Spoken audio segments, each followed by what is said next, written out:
एक बार पहले भी शायद मैंने आपसे कहा था कि आप एक बार शीशे के सामने खड़े हो जाओ और जो जो आपका मन कह रहा है वो जो आपका मन आपसे भीतर ही भीतर कह रहा है ना, वो आप वाणी से बोलते चले जाओ। 5 मिनट बाद आपको लगेगा कि आप पागल हो। हंसी मत, इसको आप अनुभव करके देखना। 5 मिनट में कितने संकल्प विकल्प मन कर लेता है। कोई कहाँ का, कोई कहाँ का, वो एक दूसरे से संबंधित भी नहीं होते। 5 मिनट में मन के संकल्प विकल्प पर यदि आप ध्यान देना तो आपको लगेगा कि हमारा मन विक्षिप्त है। और वस्तुतः मन विक्षिप्त ही है, मन विक्षिप्त है। इतनी चंचलता है मन की, ऐसी चंचलता या मन की। मन गति चंचल सबनते, ध्रुवदास जी कहते हैं, मन गति चंचल सबनते। और इस मार्ग पर चलने की शर्त क्या है? बिल्कुल सीधा सीधा चलना है, न यहां देखना है न वहां देखना है, सीधा सीधा चलना है।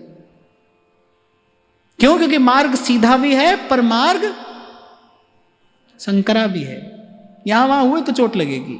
तो भाई मुझे ऐसा लगता है कि अपने बल से तो ये संभव नहीं है। श्री डोंगरे जी महाराज ये बात कहा करते थे, बोले इसीलिए आवश्यक है कि जीवन में किसी ना किसी संत के अधीन रहो। इसीलिए संत कहते हैं भाई गुरु की आज्ञा में रहना। अपने मन और अपनी बुद्धि का विश्वास नहीं किया जाता है, कभी नहीं करना।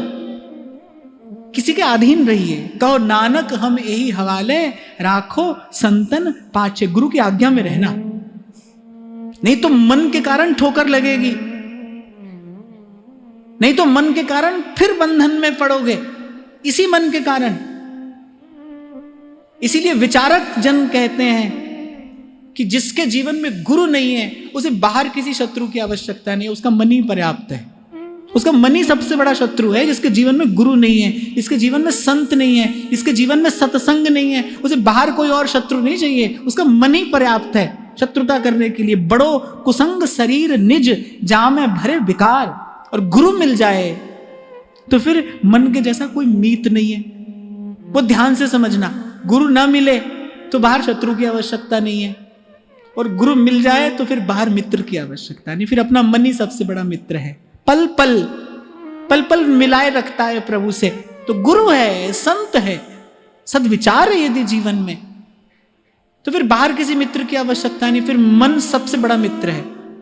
मन मिलावे राम से, ये प्रभु से मिलाएगा।